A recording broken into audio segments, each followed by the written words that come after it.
महाराज शिव महापुराण तो यहां तक कहती है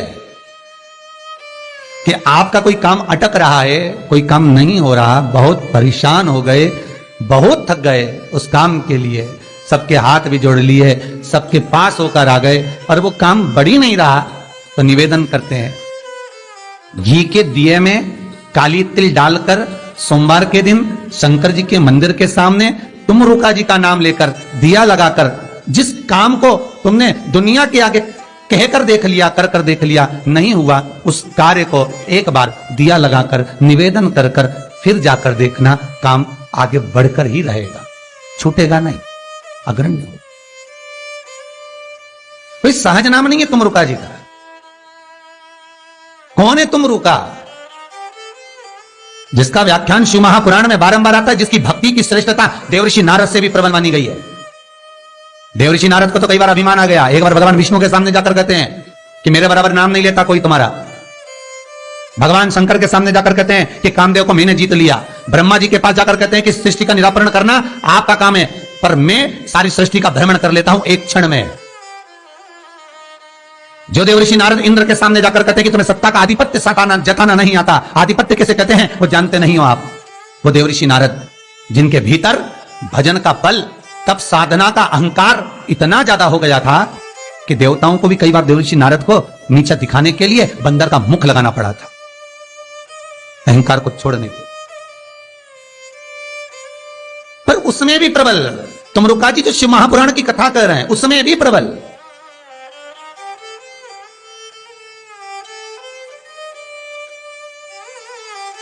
जिनका नाम मात्र, पहले भी कहा, जिस नारी का गर्भ ना ठहरे, रजस्वला धर्म का 7वां दिन, जब नारी 6 दिन तक काम ना करे, 7वां दिन रजस्वला धर्म का, सफेद आंकड़े की जड़ को बुलवाकर उसको शंकर भगवान के शिवलिंग पे से तुम रुका जी का नाम लेकर 21 बार घुमाकर कमर में लाल धागे में बांध ले, 3, 4, 5 महीने में ज्यादा से ज्यादा गर्भ ठहर जाए, पक्का। विश्वास रखकर शिव जी का नाम ले, तुम रुका का स्मरण, ज्यादा कुछ नहीं बने तो शंकर के मंदिर में जाकर घी के दिए जला दो, 5 दिए लगा, और ज्यादा कमी पड़ रही हो धन की, संपदा की, सत्ता की, कोई प्रॉपर्टी, कोई दुकान, कोई धंधा पानी नहीं चल रहा, बहुत कष्ट में हो, बहुत तकलीफ में हो, तो महाराज 108 चावल के दानों को केसर में भिगोकर, केसर के पानी में केसरिया कर कर, पकाना नहीं है, पकाना नहीं, उसको कच्चा चावल केसर में भिगोकर 108 दाने शंकर को मध्य रात्रि में, शिवरात्रि के दिन सूर्यास्त के बाद, रात के 12 बजे से पहले कभी भी शंकर को चढ़ा दो, समर्पित कर दो।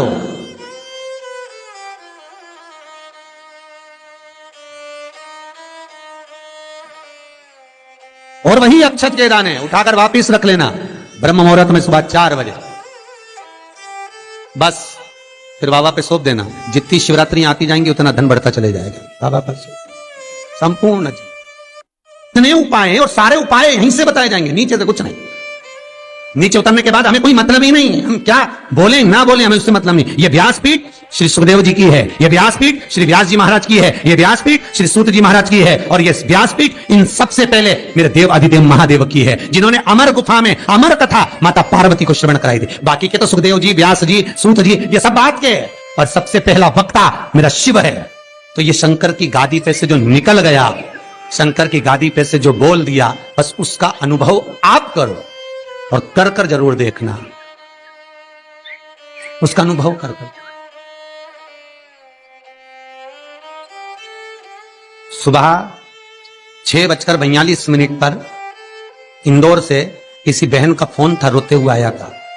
आप लोग कहेंगे तो मैं नंबर भी दे दूंगा, समीर जी के मोबाइल 6:42 पे फोन आया था, और रोते हुए फोन आया था कि मेरा एक ही लड़का है और वो वेंटिलेटर पर पड़ा हुआ है। रात को 1:30 बजे से, मैं 1:30 बजे से परेशान हो रही हूँ, फोन पर फोन लगा रही हूँ, रात को कोई उठाया नहीं, सुबह तक लगाकर देख रही हूँ, 6:42 पर फोन। प्रयास रहता है सब उठाते हैं, रात को सब सो गए, सुबह लेट नींद खुली, हम ही हाथ में फोन आ गया और हमने उठा लिया। हमने कहा बहन क्या बात है, बच्चा वेंटिलेटर पर है, उपाय करा कोई सा? डॉक्टर अंदर जाने नहीं दे रहे। बच्चे के कपड़े हैं घर में, हैं पुराना कपड़ा है जो पहनता है रोज डेली में, कोई लोअर टी शर्ट कुछ ऐसा, हाँ है, बस उस कपड़े को रख, एक कलश में अच्छा पानी भर ले और उसी में दूध डालकर, बेलपत्री डालकर शिव को समर्पित करना प्रारंभ कर दे। 11:30 बजे दोपहर में फोन का वेंटिलेटर हट चुका है और बालक स्वस्थ हो गया।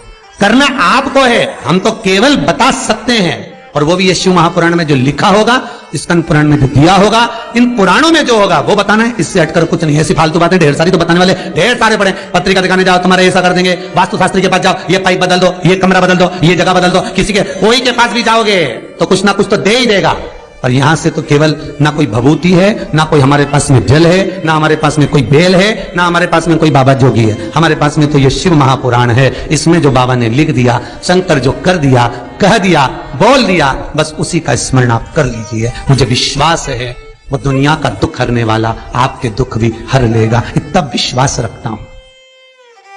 कितना सुंदर संवाद शिव महापुराण की कथा कहती है, कितना सुंदर कहती है कि आप किसी मंदिर में शिवरात्रि हो, सावन का महीना हो, शंकर जी के मंदिर में अगर अर्चना चल रही है, उपासना चल रही है, पूजन चल रही है, अगर मालूम पड़े शिव के मंदिर में आज त्योहार वाला दिन है, सावन का दिन है, शिवरात्रि का दिन है, भगवान के तो सभी भगत आएंगे, हजारों लोग आएंगे।